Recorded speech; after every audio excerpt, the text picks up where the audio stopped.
అప్పుల బాధలు వెంటాడుతున్నాయా? అయితే 6 JVR వారి జాతిరత్నాలు ధరించండి.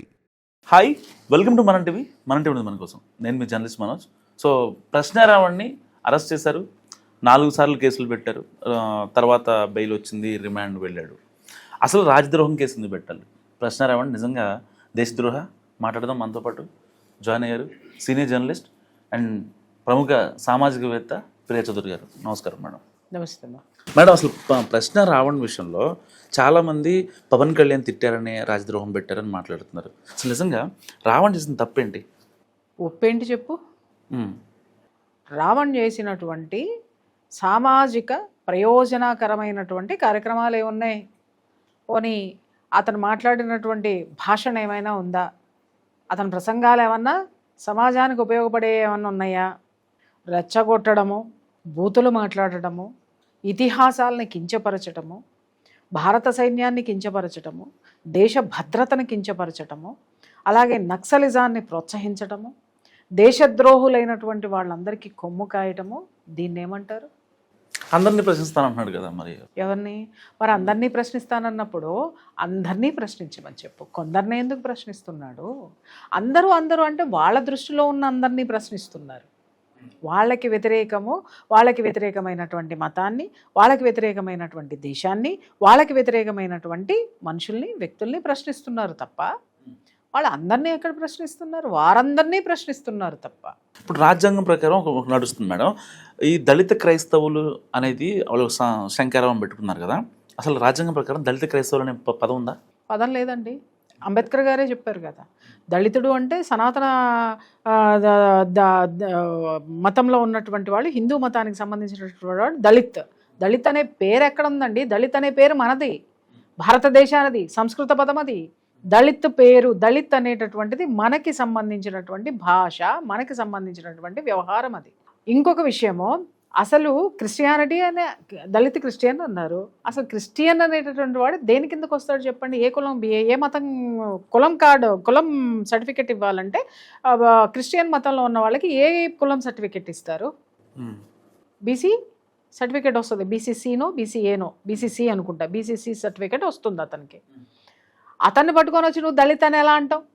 అది ఆల్రెడీ రాజ్యాంగంలో ఉంది కదా. క్రిస్టియానిటీలో ఉన్నటువంటి వాళ్ళకి ఇవ్వవలసినటువంటి కుల ధృవీకరణ పత్రం ఏదైనా ఉందంటే బీసీ. ఆ బీసీలో ఉన్నటువంటి వాళ్ళని తీసుకొచ్చి దళిత్ అని నువ్వు ఎలా పెడతావు? అంటే రాజ్యాంగాన్ని మార్చేస్తావా? హాస్యాస్పదం ఏంటంటే, రాజ్యాంగాన్ని రచించినటువంటి అంబేద్కర్ గారి బొమ్మ పెట్టుకొని మరి వీళ్ళు రాజ్యాంగాన్ని ధిక్కరించి రాజ్యాంగానికి వ్యతిరేకంగా సభలు నడుపుతున్నారు. ఇది ఎవరికీ తప్పుగా కనిపించలేదు. అసలు తెలుసా రాజ్యాంగంలో ఏముందో తెలుసా? నేను చెప్తున్నాను కదా, అంబేద్కరిస్టులు అనేటటువంటి వాళ్ళందరికీ కూడా నేను ఒకటే విన్నపం చేస్తున్నాను. డాక్టర్ బిఆర్ అంబేద్కర్ ఏ మతానికి సంబంధించినటువంటి వ్యక్తి? కుల్లా మాట్లాడదాం ఈరోజు. తర్వాత మీరు ఇందాక అడిగారు ఏమని అంటే, పవన్ కళ్యాణ్ని తిట్టాడు కాబట్టి రాజద్రోహం అన్నాడు. ఎవడరా చెప్పింది? ఎవడు చెప్పాడు పవన్ కళ్యాణ్ని తిట్టినందుకు రాజద్రోహం అని చెప్పి? పవన్ కళ్యాణ్ని తిట్టినటువంటి కేసులన్నీ ఉన్నటువంటి పోలీస్ స్టేషన్లో బెయిల్ వచ్చింది అతనికి. అవును, పోలీస్ స్టేషన్లో ఉన్న కేసులు, వాటికి సంబంధించినటువంటి కంప్లైంట్ పేపర్స్ అది సావమని చెప్పండి అందరినీ కూడాను. అవన్నీ కూడా పవన్ కళ్యాణ్ గారి మీద అన్నారు, పవన్ కళ్యాణ్ని తిట్టారు, వేదిక మీద ఇలా మాట్లాడారు, మా మనోభావాలు దెబ్బతిన్నాయి, డిప్యూటీ సీఎంని ఇలా అన్నారు అనేటటువంటి ఇచ్చినటువంటి కంప్లైంట్ ఏదైతే ఉందో దాన్ని ఎఫ్ఐఆర్ ఫైల్ అయిన తర్వాత దానికి స్టేషన్ బెయిల్లు కూడా వచ్చినాయి కదా. కొన్నిటిలో, అన్నిటికీ ఆయన కోర్టుకు వెళ్ళలేదు, స్టేషన్ బెయిల్ కూడా ఇచ్చి పంపించినటువంటి స్టేషన్స్ ఉన్నాయి. దాంట్లో కుల్లా అతనికి బెయిల్ వచ్చింది. అంటే పక్కదోవ పట్టించడంలో ఈ నికృష్టులు ఎంత గొప్పవాళ్ళు అనేటటువంటిది ఇప్పుడు అర్థమవుతుంది మనకి.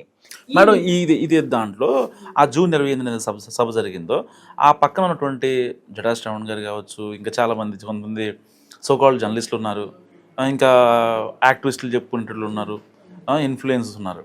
సో ఇప్పుడు ఈ రావణ్కి క్లోజ్గా ఉండేటోళ్ళు ఎవరు అడుగుతున్నారో వీళ్ళందరూ కూడా పరారీలో ఉన్నారట. ఎందుకంటే మొత్తం ఎంక్వైరీ జరుగుతుంది అక్కడ. ఎందుకు ఎంక్వైరీ జరుగుతుందో చెప్తున్నాను నేను. ఇక్కడ అందరికీ తెలియాల్సిన విషయం, పొలోమని పొయ్యాడు కూర్చొని ఎవడ పిలిస్తే వాడు, ఎవడ అరుస్తుంటే వాడే మా నాయకుడు అని అరుపులు అరిచేటటువంటి వాడు నాయకుడు అని వెళ్తే చరుపులు చరుస్తుంది చట్టం. దయచేసి సభా మర్యాద ఒకటి ఉంటుంది, అలాగే భావ వ్యక్తీకరణ స్వేచ్ఛకి, భాష వ్యక్తీకరణ స్వేచ్ఛకి, బూతు వ్యక్తీకరణ స్వేచ్ఛకి తేడా తెలుసుకొని వెళ్ళాలి. ముందు ఈ సభలో కూర్చునేటటువంటి సోకాళ్ళు నువ్వన్న జర్నలిస్టులు, నువ్వన్నటువంటి యూట్యూబర్లు, నువ్వన్నటువంటి సో అండ్ సో కాల్డ్ జనాలంతా కూడా. ఓకే, వాళ్ళందరి మీద ఎంక్వైరీ ఎందుకు జరుగుతుంది ఈరోజు? వాళ్ళందరూ ఎందుకు అబ్స్కాండింగ్లో ఉన్నారు అని అంటే కారణం ఏంటంటే మన అన్నగారి అనద్దలే మన సోకాల్డ్ ప్రశ్న రావణ సంబంధించినటువంటి సెల్ ఫోను ఏదైతే ఉందో ఆ ఫోన్ పోలీసుల చేతికి దిక్కింది. పోలీసులు తీసుకున్నారు, అది ఓపెన్ చేశారు. ఓపెన్ చేసిన తర్వాత దాంట్లో ఎన్ని బ్రహ్మాండాలు ఉన్నాయో అర్థమైంది. అందుకే మన ప్రకాష్ రాజు గొంతు తడే ఆరిపోయింది, సారీ గొంతులో మాట పెగలటం లేదు, నాలుక తడారిపోయింది, ముఖంలో కళే పోయింది, జీవచ్ఛమంలాగా మాట్లాడుతున్నాడు. ఎందుకు? మాట్లాడితే సెల్ ఫోన్ అంటాడు, ఫోన్ తీసుకున్నారు ఏడవలేక నవ్వుకుంటూ ఉచ్చబడుతుంది ఒక్కొక్కళ్ళకి, సుస్సు పడుతుంది ఒక్కొక్కళ్ళకి. ఎందుకు వీళ్ళందరూ అబ్స్కాండ్లో ఉన్నారు అనంటే వీళ్ళందరితోటి అతనేం మాట్లాడాడో. వీళ్ళు ఆ సభ పెట్టుకున్నది దళిత సంక్షేమం కోసం పెట్టలేదు, అది ఆ పేరు మీద విధ్వంసాలను సృష్టించడం కోసము, ఒక అన్రెస్ట్ క్రియేట్ చేయడంలో, సొసైటీలో ఒక అన్రెస్ట్ క్రియేట్ చేయడానికి ఏర్పాటు చేసుకున్నటువంటి సభ ఇప్పుడు పారిపోయినటువంటి వాళ్ళందరూ దాంట్లో భాగస్వాములు అయ్యారేమో అనేటటువంటి కోణంలో దర్యాప్తు చేయడం అనేటటువంటిది జరుగుతుంది. అది అవునా కాదా అనేటటువంటి తొందరలో బయటకు వస్తుంది. అది కారణం. సో ఇప్పుడు దీని వెనకాల ఏదైతే రావణ్ వెనకాల ప్రకాష్ రాజ్ త్రూగా కొంతమంది జర్నలిస్టులకి, కొంతమంది సోషల్ యాక్టివిస్టులు ఉన్నారు, అండ్ వీళ్ళందరినీ నడిపించేది జగన్మోహన్ రెడ్డి గారే అని కొంతమంది ఆరోపిస్తారు. ఎంతవరకు నిన్న పెట్టినటువంటి ట్వీట్ తోటి తేటతెల్లమైంది కదండి. అసలు ఎవరు ఎక్స్పెక్ట్ చేయలేదు కదా జగన్మోహన్ రెడ్డి గారు సపోర్ట్ చేస్తారని రావణ్కి. ఏమండి మీరు ఒక మాట చెప్పండి. అంటే దాని ఆయన ట్వీట్ చేశారు, హే రామ్ అని ట్వీట్ చేసి, చూసారా సేవ్ ఆంధ్రప్రదేశ్, హే రామ్ సేవ్ ఆంధ్రప్రదేశ్, ఈ సోషల్ యాక్టివిస్టులని, ఇన్ఫ్లుయెన్సర్ని ఇలా ఇబ్బంది పెడుతున్నారు అని చెప్పి మాట్లాడారు. మరి ఇబ్బంది పెట్టినప్పుడు రామ్ గుర్తుకు రాలేదా? రావణ్ణి కాపాడడం కోసం రాముడు గుర్తొచ్చాడు. జగన్మోహన్ రెడ్డి గారి చరిత్రలో హే రామ్ అనిపిస్తామండి, ఎవరి నోటి నుంచి అయినా అనిపిస్తాం. హే రామ్ అంటూ ఫస్ట్ టైం ఖచ్చితంగా అనిపిస్తాం, అనాల్సిందే. ఎందుకు అనంటే ఈ గడ్డ ఏ గడ్డ? హిందూ ధర్మం నడిచినటువంటి నేల అండి, హైందవ నేల.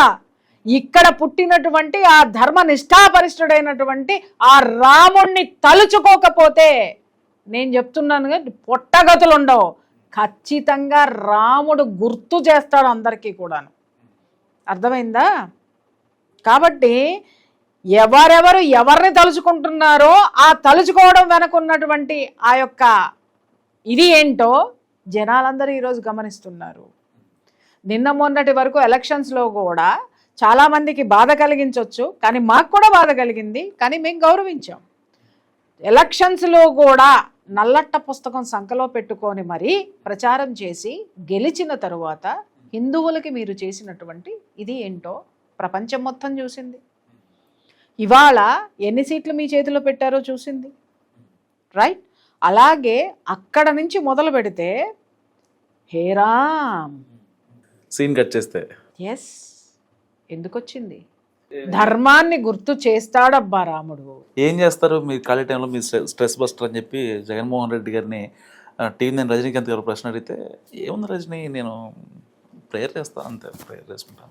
మరి ఇప్పుడు అదే చేయాల్సింది కదా, అదే ప్రేయర్ చేసే అతను ఇప్పుడు హే రామ్ అంటే రాముడు మాత్రమే, అంటే రామ సైన్యం చుట్టుముట్టింది అనేటటువంటిది అర్థమైంది. ఆ సైన్యాన్ని నడిపేటటువంటి వాడు రాముడు అనేది అర్థమయ్యింది. రాముడు తప్ప ఎవరు కాపాడలేరు, కానీ రాముడు రావణుణ్ణి కాపాడలేదు. అర్థం చేసుకోవాలి అంతేనా? లేకపోతే హే రామ్ అని పెట్టకపోతే కనుక ఇది హిందూ ఓటర్లు దూరం అవుతారనే నేను ఇందాకటి నుంచి మాట్లాడుతున్నటువంటి నిగూఢమైనటువంటి అర్థం అదే కదా. అనిపిస్తామన్నాను, అంతేగాని అన్నాడు అనలా. హిందువులందరూ కలిసి అనిపిస్తారు. నిన్నగాక మొన్న అంతంతా ఎందుకు మనోజ్, నిన్నగాక మొన్నటి వరకు కూడా మేము అర్బన్ నక్సల్స్మి, మేము మేము మేము అని గుంజుకొని మాట్లాడిన వాళ్ళందరూ కూడా నిన్నగాక మొన్నటి నుంచి ఒకటి కొత్తది మొదలు పెట్టారు. మేము హిందువులమే, మేము గుళ్ళకి వెళ్తాం, మేము గోపురాలకు వెళ్తాం, మేము మొక్కులు మొక్కుతాం, మేము పూజలు చేస్తాం అని మొత్తుకోవాల్సినటువంటి పరిస్థితిని తెచ్చాం. తెస్తాం, So, ఇంకా తెస్తాం. ఈ కేసులో తెస్తామంటే మేము కాదు, హిందువులు వాళ్ళ సత్తా ఏంటో చూపించారు, చూపిస్తున్నారు.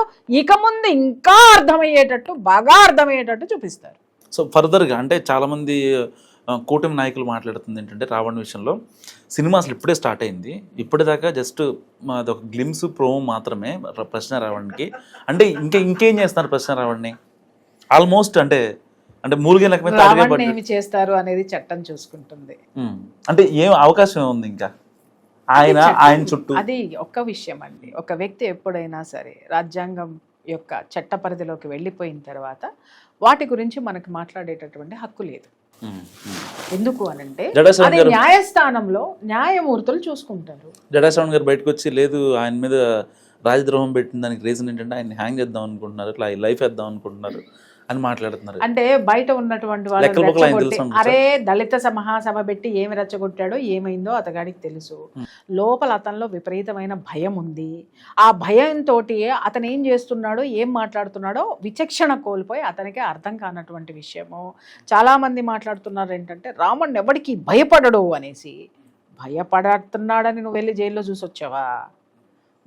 చూసొచ్చావా? పోయి చూసిరా దమ్ముందా మీకు? ఎందుకు మాట్లాడుతున్నారు?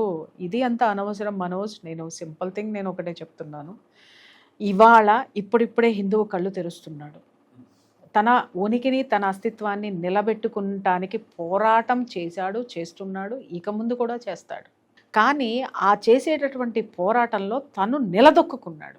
దాన్ని సహించలేనటువంటి వాళ్ళు, దాన్ని తట్టుకోలేనటువంటి వాళ్ళు ఈ విధమైనటువంటి అలజడులు సమాజంలో క్రియేట్ చేసి కొంతమంది ఉనికే లేకుండా చేసేశారు. కొంతమంది ఉనికి లేదు, గన్నులు చూపించి తర్వాత పెన్నులు పెట్టి గన్నులతో సమాజాన్ని ఎంత ఆడుకున్నారనేది ప్రపంచానికి మొత్తానికి తెలుసు. ఇప్పుడు ఏమైంది? ఆ పెన్నుల ప్లేస్లో అసలు సిసలైనటువంటి సిరా వచ్చింది, కలం వచ్చింది, కలం రాస్తుంది. అర్థమైందా? అసలు వాస్తవాలు ఏంటనేది జనాలకు అర్థమవుతున్నాయి. వాళ్ళ పెన్ డౌన్ జరిగిపోయింది, గన్ డౌను జరిగిపోయింది. ఏం చేయాలో అర్థం కాక ఈ విధంగా జనాల్లోకి వచ్చి ఇంకా కులాలు మతాలు వీటిల్ని రెచ్చగొట్టి ఇంకేదో చేసేటటువంటి ప్రయత్నంలో ఉన్నారు. ఇవాళ ఎవరు కూడా ఇది వరకులాగా ఒక వర్గానికో లేకపోతే ఒక ఈ అద్భుతమైనటువంటి దాన్ని ఏమంటారు ఆ విప్లవాత్మకమైనటువంటి ఉద్యమకారులకో ఎవ్వడు భయపడేటటువంటి ప్రసక్తే లేదు. ఒకప్పుడు ప్రభుత్వాలు భయపడని దానికి జనం సిగ్గుపడ్డారు, ఆ తర్వాత జనం మేల్కొన్నారు. ఇప్పుడు జనానికి ప్రభుత్వాలు భయపడుతున్నాయి. ఏ జనానికి భయపడుతున్నాయి? ఏ రామ్ అనే స్థితికి తీసుకొచ్చినటువంటి ఆ జనాలకి ప్రభుత్వాలు భయపడుతున్నాయి. వ్యవస్థ కూడా చాలా జాగ్రత్తగా పనిచేస్తుంది. Thank you madam. సో ఇది ప్రియా చౌదరి గారి అనాలిసిస్. మరి మీరేమనుకుంటున్నారు? నిజంగా ప్రశ్న రావణ్ దేశద్రోహ లేదా కాదా? మస్తు కామెంట్ చేయండి. చూస్తూనే ఉండి మన టీవీ.